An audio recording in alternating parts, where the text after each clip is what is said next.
Hello ನಮಸ್ಕಾರ ಎಲ್ಲರೂ ಹೇಗಿದ್ರೆ ಚೆನ್ನಾಗಿದ್ರೆ ಅಂತ ಅನ್ಕೊತೀನಿ. Welcome back to my YouTube channel. ನೀವು ಯಾರೆಲ್ಲ ನನ್ನ ಚಾನೆಲ್ಲ ಸಬ್ಸ್ಕ್ರೈಬ್ ಮಾಡ್ಕೊಂಡಿಲ್ಲ ಆದಷ್ಟು ಬೇಗ ನನ್ನ ಚಾನೆಲ್ಲ ಸಬ್ಸ್ಕ್ರೈಬ್ ಮಾಡ್ಕೊ ಅಂತ ಹೇಳೋಕ್ಕೆ ಇಷ್ಟಪಡ್ತೀನಿ. ಈ ಲಾಗ್ ಮಾಡೋ ಕಾರಣ ಏನಪ್ಪ ಅಂದರೆ ಮನೆ ಲಾಗ್ ಮಾಡಿದ್ದೆ ಅಲ್ವಾ, ಮಕ್ಕಳಿಗೆ ಹುಷಾರಿರಲಿಲ್ಲ ಅಂತಂದೇಳಿ ನಾನು ಸಾಯಂಕಾಲ ಲಾಗ್ ಮಾಡಿ ಹಾಕಿರೋದು. ಅದಾದಮೇಲೆ ಜ್ವರ ಕಡಿಮೆ ಆಗಲಿಲ್ಲ ಮಕ್ಕಳಿಗೆ, ಹಾಗಾಗಿ ಕೊರಟಗೆರೆಯಲ್ಲಿ ರೇಣುಕಾ ಹಾಸ್ಪಿಟಲ್ ಅಂತಂದಿದೆ. ಅಂದರೆ ಅದಿತಿಗೆ ಹೋಗೋಕ್ಕಾಗಲಿಲ್ಲ, ಲೇಟ್ ಆಗಿಬಿಟ್ಟೈತಿ, 7:15 ಆ ಥರ ಹೋಗಿದ್ವಿ. ಅದಕ್ಕೆ ಅದಿತಿಗೆ ಹೋಗಿ ಬರೋಷ್ಟೊಳಗಡೆ ಕತ್ಲಾಗ್ಬಿಡುತ್ತೆ, ಮಕ್ಕಳಿಬ್ಬರನ್ನೂ ಕರ್ಕೊಂಡು ಹೋಗೋಕ್ಕಾಗಲ್ಲ ಅಂತಂದೇಳಿ ಇಲ್ಲೇ ರೇಣುಕಾ ಹಾಸ್ಪಿಟಲ್ಗೆ ಹೋಗಿದ್ವಿ. ಹೋಗಿ ಬಂದಾದಮೇಲೆ ಔಷಧಿ ಎಲ್ಲ ಹಾಕಿದ್ವಿ. ಔಷಧಿ ಹಾಕಿದಾಗ ಋತಿಕನಿಗೆ ಸೆಟ್ ಆಯಿತು, ಆಮೇಲೆ ಇದು ಋಷಿಕನಿಗೆ ಸೆಟ್ ಆಗಲಿಲ್ಲ. ಅದಿತಿ ಹಾಸ್ಪಿಟ್ಲಲ್ಲಿ ತೋರಿಸ್ಕೊಂಡಿದ್ದು ಜ್ವರ ಕೆಮ್ಮಿಂದು ಅದೆಲ್ಲ ಇತ್ತಲ್ವ, ಅದು ಹಾಕಿದ್ಮೇಲೆ ನಮ್ಮ ಋಷಿಕನು ಸರಿ ಹೋದ್ಲು. ಈ ರೇಣುಕಾ ಹಾಸ್ಪಿಟಲ್ದೇನೋ ಅವಳಿಗೆ ಸೆಟ್ ಆಗಲಿಲ್ಲ, ಆದ್ರೂ ಒಂದು ಸ್ವಲ್ಪ ಜ್ವರ ಕಡಿಮೆ ಆದ್ರೂ ಬಿಟ್ಟು ಬಿಟ್ಟು ಬರೋದು, ಆಮೇಲೆ ಮತ್ತು ತುಂಬ ಮಿಟ್ಟು ಬೀಳ್ತಾಯಿದ್ರು. ಅದಕ್ಕೋಸ್ಕರ ರೂಪಕ್ಕ ಇದ್ದು ಏನು ಮಾರಮ್ಮ ದೇವಸ್ಥಾನಕ್ಕೆ ಹೋಗಿ ಬರೋಣ ಅಂತಂದೇಳಿ ಹೋಗಿ ಯಂತ್ರ ಹಾಕ್ಸ್ಕೊಂಡು ಬಂದರೆ ಸರಿ ಹೋಗುತ್ತೆ, ಸ್ವಲ್ಪ ಜ್ವರ ಕಡಿಮೆ ಆಗಿ ಊಟ ಮಾಡ್ತಾರೆ ಮಕ್ಕಳು ಅಂತಂದೇಳಿ. ಇನ್ಸ್ಟಾಗ್ರಾಮ್ದಿಂದ ಅವರು ಮೆಸೇಜ್ ಮಾಡಿದರೆ ಮಕ್ಕಳು ಊಟ ಮಾಡ್ತಾಯಿಲ್ಲ, ಏನು ಮಾಡಬೇಕು ಅಕ್ಕ ಅಂತಂದೇಳಿ. ಮಕ್ಕಳು ಬೆಳೀತಾ ಬೆಳೀತಾ ಆಟಕ್ಕೆ ಬಿದ್ದಾದಮೇಲೆ ಏನು ಮಾಡಿದ್ರು ಊಟ ತಿನ್ನಲ್ಲ, ಎಂಥದೇ ತಿನ್ಸೋಕೆ ಹೋದ್ರೂ ತಿನ್ನಲ್ಲ. ಅವಕ್ಕೆ ಎಷ್ಟು ಬೇಕೋ ಅಷ್ಟೇ ತಿನ್ನೋದು. ಯಾಕಂದರೆ ಈಗ ನನ್ನ 2 ಮಕ್ಕಳು ಪರಿಸ್ಥಿತಿ ನಾನು ನೋಡಿದ್ದೀನಿ, ಅವ್ರಿಗೆ ಎಷ್ಟು ತಿನ್ನಿಸಿದ್ರು ಏನು ಮಾಡಿಕೊಟ್ರು ತಿನ್ನೋದೇ ಇಲ್ಲ. ಇವಾಗ ನೀವು ಡೌಟ್ ಕೇಳಿದಾಗ ನಾನು ನನ್ನ ಮಕ್ಕಳಿಗೆ ನಾನು ಸರಿಗೆ ತಿನ್ನಿಸಿಲ್ಲ ಅಂತಂದಮೇಲೆ ಬೇರೆಯವ್ರ ಮಕ್ಕಳಿಗೆ ನಾನು ಹೇಳೋಕ್ಕೆ ಹೆಂಗಿದಾಗುತ್ತೆ ಅಲ್ವಾ. ಅದಕ್ಕೋಸ್ಕರ ನಾನು ಅದಕ್ಕೇನು ರೆಸ್ಪಾನ್ಸ್ ಮಾಡಿಲ್ಲ, ಬೇಜಾರಾಗಬೇಡಿ. ಮಕ್ಕಳು ತಿಂತಾ ಇಲ್ಲ ಅಂದರೆ ನಾನು ಏನು ಮಾಡಬೇಕಂತ ನನಗೆ ನಿಜವಾಗ್ಲೂ ಗೊತ್ತಿಲ್ಲ. ಅವರಿಗೆ ಹಸಿವಾದರೆ ತಿನ್ನಿಸ್ಬೇಕಾಗುತ್ತೆ, ಬಲವಂತವಾಗಿ ತಿನ್ಸೋಕ್ಕೆ ಹೋದರೆ ಏನಾಗುತ್ತೆ ಅಂದರೆ ವಾಮಿಟ್ ಮಾಡ್ಕೊಳ್ಳೋದು ಆ ಥರ ಎಲ್ಲ ಮಾಡ್ತಾರೆ. ಮಕ್ಕಳಿಗೆ ಯಂತ್ರ ಎಲ್ಲ ಹಾಕ್ಸ್ಕೊಂಡು ಬಂದು ಅವ್ರು ಹುಷಾರಾದಮೇಲೆ ನನಗೂ ಹುಷಾರು ತಪ್ಪಿಬಿಟ್ಟಿದೆ, ಕೋಲ್ಡ್ ಆಗಿಬಿಟ್ಟಿದೆ, ಫುಲ್ ಹೆವಿ ಕೋಲ್ಡ್ ಆಗಿಬಿಟ್ಟಿದೆ. ಅದಕ್ಕೋಸ್ಕರ ಸರಿಯಾಗಿ ಮಾತಾಡ್ತಾ ಇಲ್ಲ. ಒಂದು 5 ನಿಮಿಷ ಈ ಲಾಗ್ ಮಾಡಿಬಿಡೋಣ ಅಂತಂದೇಳಿ ಈ ಲಾಗ್ ಮಾಡಿದೆ. ಮಕ್ಕಳು ಮಲ್ಕೊಂಡಿದ್ದಾರೆ. ಋತಿಕ ಬಂದು ರೂಪಕ್ಕನ ಮನೆಗೆ ಹೋಗಿದ್ದಾಳೆ, ಋಷಿಕಾ ಇಲ್ಲೇ ಮಲಗಿದ್ದಾಳೆ. ಅದಕ್ಕೆ ಕೇಳಿದ್ರೆ ಅವರಿಗೆ ಸಾರಿ ಅಂತ ಹೇಳೋಕ್ಕೆ ಇಷ್ಟಪಡ್ತೀನಿ. ಮಕ್ಕಳು ಬೆಳೀತಾ ಬೆಳೀತಾ ಅವು ತುಂಬ ಆಟ ಮಾಡ್ತಾ ಇರ್ತಾರೆ, ತಿನ್ನಲ್ಲ.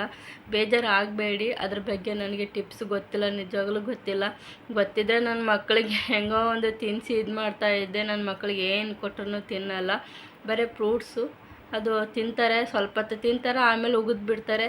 ಊಟ ಆದ್ರೂ ಅಷ್ಟೇ, ಒಂದು 2 ತುತ್ತು ತಿಂತಾರೆ, ಅದನ್ನು ಉಗಿತಾರೆ. ರಾಗಿ ಸರಿ ಅಂತೂ ಮುಟ್ಟೋದೇ ಇಲ್ಲ ಮಕ್ಕಳು. ಈ ಥರ ಪ್ರಾಬ್ಲಮ್ ಹಿಂಗಾಗಿದೆ. ನಂದು 2 ಮಕ್ಕಳು ಇರೋದ್ರಿಂದ ಈ ಥರ ಕಷ್ಟ ಆಗ್ತಾಯಿದೆ ನನಗೆ. ಎಲ್ಲ ಪ್ರಾಬ್ಲಮ್ಮು ಇದೆ. ಮಕ್ಕಳು ಬೆಳೀತಾ ಬೆಳೀತಾ ಒಂದು ವರ್ಷ 2 ತಿಂಗಳು ಹಿಂಗೆ ಆಗಿದೆ ಅಂದರೆ ಮಕ್ಕಳು ಸರಿಯಾಗಿ ಊಟ ಮಾಡಲ್ಲ, ಏನಿಲ್ಲ. ಎಲ್ಲರ ಮನೇಲೂ ಇದ್ದಿದ್ದೆ, ಆಮೇಲೆ ಬರ್ತಾ ಬರ್ತಾ ಅವರೇ ಸರಿ ಹೋಗ್ಬಿಡ್ತಾರೆ. ಜಾಸ್ತಿ ಯೋಚನೆ ಮಾಡೋಕ್ಕೆ ಹೋಗಬೇಡಿ. ಮೊನ್ನೆ ರೇಣುಕಾ ಹಾಸ್ಪಿಟಲ್ಗೆ ಹೋದಾಗೂ ಅವ್ರೂ ಆ ಡಾಕ್ಟ್ರು ಅದೇ ಹೇಳಿದರು, ಏನಾಗಲ್ಲಮ್ಮ, ಯಾಕೆ ಯೋಚನೆ ಮಾಡ್ತೀರಿ, ತಿಂತಾ ಇಲ್ಲ ಅಂದರೆ ಹೆಂಗೆ, ಮಕ್ಕಳಿಗೆ ಒಂದು ಸ್ವಲ್ಪ ಬಿಡಿ, ಅವರು ತಿನ್ನೋಕ್ಕೆ ರೂಢಿ ಮಾಡ್ಕೊತಾರೆ, ತಿಂತಾರೆ. ತುಂಬ ಬಲವಂತ ಮಾಡಿ ಪ್ರತಿಯೊಂದೂ ತೂರಕ್ಬೇಡಿ ಬಾಯಲ್ಲಿ, ಈ ಥರ ಎಲ್ಲ ಅಂದರು.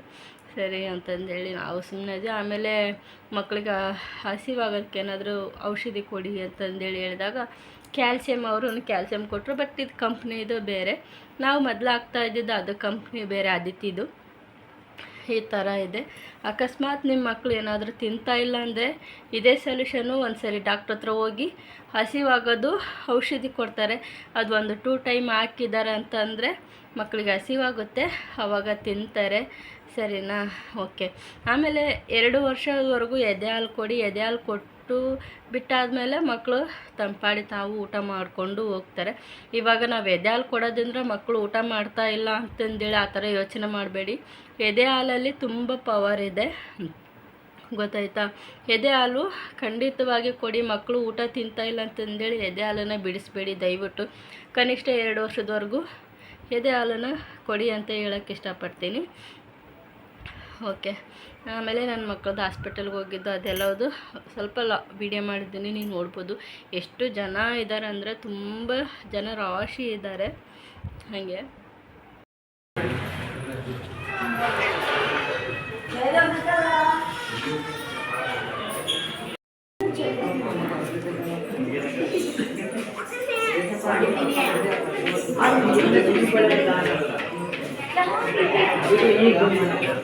ಎಲ್ಲಿ ಹೋಗಿ ಬಂದೆವು?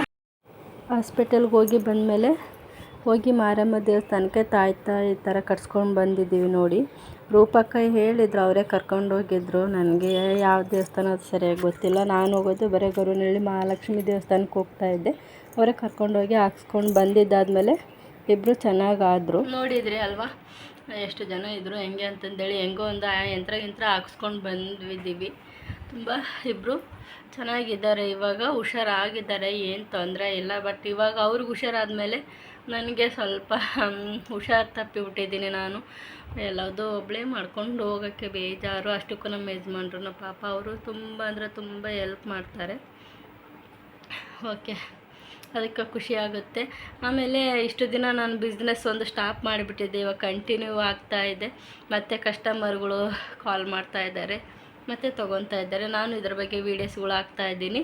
ಇನ್ಸ್ಟಾಗ್ರಾಮ್ದಲ್ಲಿ ನೋಡ್ಬೋದು, ರೈನೆ ಜಿ ಹೆಗ್ಡೆ ಅಂತಂದು ಹೇಳಿದೆ 614, ಅಲ್ಲೂ ನೀವು ಚೆಕ್ ಮಾಡ್ಕೋಬೋದು.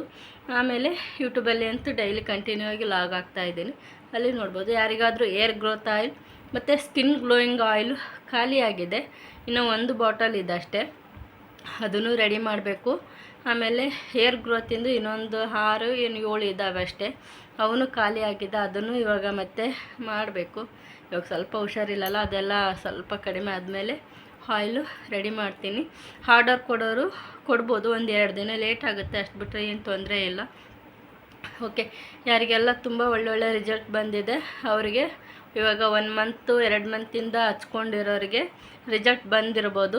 ಅವರು ಕಮೆಂಟ್ ಮಾಡ್ಬೋದು ಅಂತಂದೇಳಿ ಹೇಳ್ತೀನಿ. ಯಾಕಂದರೆ ಇನ್ನೊಬ್ಬರು ತಗೊಳಕ್ಕೂ ಅವ್ರಿಗೂ ಹೆಲ್ಪ್ ಆಗುತ್ತೆ. ಇವಾಗ ಮೊನ್ನೆ ಅಮೃತ ಅನ್ನೋರು ಹಾಕಿದ್ರು, ತುಂಬ ಖುಷಿ ಆಯಿತು ಅವ್ರದ್ದು ವಿಡಿಯೋ ನೋಡಿ. ಅವರು ಇಂದುಲೇಖ ಆಯಿಲ್ ಹಚ್ತಾ ಇದ್ರಂತೆ, ಅದರಿಂದ ಕೂದಲು ಉದುರೋದು ಹಂಗೆಲ್ಲ ಆಗ್ತಾಯಿತ್ತು. ಮತ್ತು ಇನ್ನೊಬ್ಬರಾದರೆ ಆದಿವಾಸಿ ಆಯಿಲ್ ಅದನ್ನು ಯೂಸ್ ಮಾಡ್ತಾಯಿದ್ರು, ಅವ್ರಿಗೂ ಏರ್ ಫಾಲ್ ಆಗ್ತಾಯಿತ್ತಂತೆ.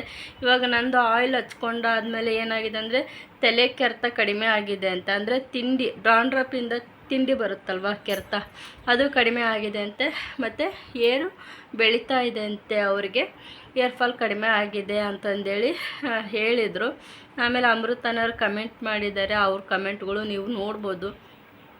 ಈ ಥರ ಕೆಲವರು ಮೊಬೈಲಲ್ಲೇ ವಾಟ್ಸಪ್ಪಲ್ಲೇ ಮೆಸೇಜ್ ಮಾಡ್ತಾಯಿದ್ದಾರೆ, ಅದನ್ನು ಇಲ್ಲಿ ಯೂಟ್ಯೂಬಲ್ಲಿ ನೀವು ರಿಸಲ್ಟ್ ಬಂದರು ಕಮೆಂಟ್ ಮಾಡಿದರೆ ಇವಾಗ ಇನ್ನೊಬ್ಬರು ನೋಡಿದವ್ರಿಗೆ ಅವ್ರಿಗೂ ಅನುಕೂಲ ಆಗುತ್ತೆ ಅಂತ ಹೇಳೋಕ್ಕೆ ಇಷ್ಟಪಡ್ತೀನಿ. ಯಾರಿಗಾದರೂ ಏರ್ ಗ್ರೋತ್ ಆಯಿಲ್ ಬೇಕಂದರೆ ಪ್ಲೀಸ್ ಕಾಂಟ್ಯಾಕ್ಟ್ ಮಾಡಿ, ಹಂಗೆ ಮೆಸೇಜ್ ಮಾಡಿ ಅಂತ ಹೇಳೋಕ್ಕೆ ಇಷ್ಟಪಡ್ತೀನಿ. ಬಾಯ್ ಬಾಯ್, ಮತ್ತು ನೆಕ್ಸ್ಟ್ ಲಾಗಲ್ಲಿ ಸಿಗ್ತೀನಿ. ಅಲ್ಲಿವರೆಗೂ ಬಾಯ್ ಬಾಯ್.